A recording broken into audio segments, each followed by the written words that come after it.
আজকে আমি বানাবো মশলা চিংড়ি। আমি এখানে নদীর 300 গ্রামের মতো চিংড়ি মাছ নিয়েছি। মাছটা আমি কেটে ধুয়ে পরিষ্কার করে নিয়েছি, তারপরে লবণ হলুদ দিয়ে মেখে নেব। এবার আমি চিংড়ি মাছটা ভেজে নেব। আমি কিন্তু একদম টাটকা চিংড়ি নিয়েছি, দেখুন দেখতে কিন্তু দারুণ লাগছে, খেতেও দারুণ লাগবে। আপনারাও এরকম নদীর চিংড়ি মাছ নেবেন। তারপরে আমি তেলের মধ্যে দিয়ে দিচ্ছি কালো জিরে ফোড়ন আর পেঁয়াজ। বেশ কিছুক্ষণ পেঁয়াজটা আমি ভাজা ভাজা করে নেব, বেশ লাল লাল করে ভাজবো।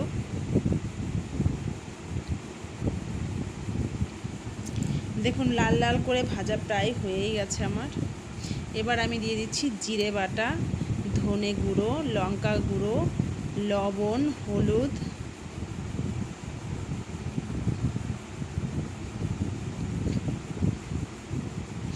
দিয়ে আমি একটু নাড়াচাড়া করে দেব। আমি একটু জল দেব যাতে মশলাটা পুড়ে না যায়, একটু একটু করে জল দেব আর কষিয়ে নেব, আস্তে আস্তে কষিয়ে নেব।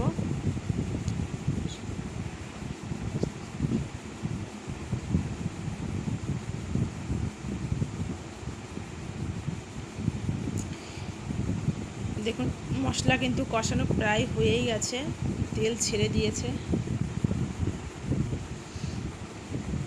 আপনারা এইভাবে একবার অন্তত বানাবেন, দেখবেন এক নিমিষে এক থালা ভাত খেয়ে নিতে পারবেন, আর কিছু দরকার হবে না।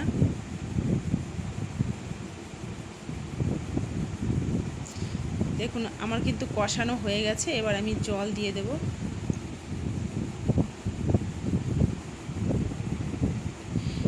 জল দিয়ে আমি 10 মিনিটের মতো ফুটতে দেব।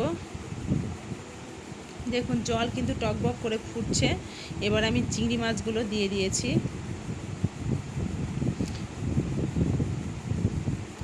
এবার চিংড়ি মাছ দিয়েও কিছুক্ষণ হতে দেব আমি।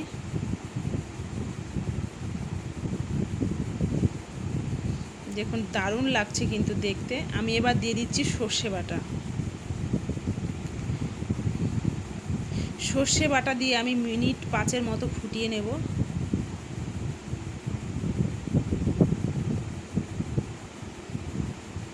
সর্ষে বাটা দিয়ে আমি একটু নাড়াচাড়া করে দিয়েছি। এবার আমি 2টো কাঁচা লঙ্কা দিয়ে দেব উপরে।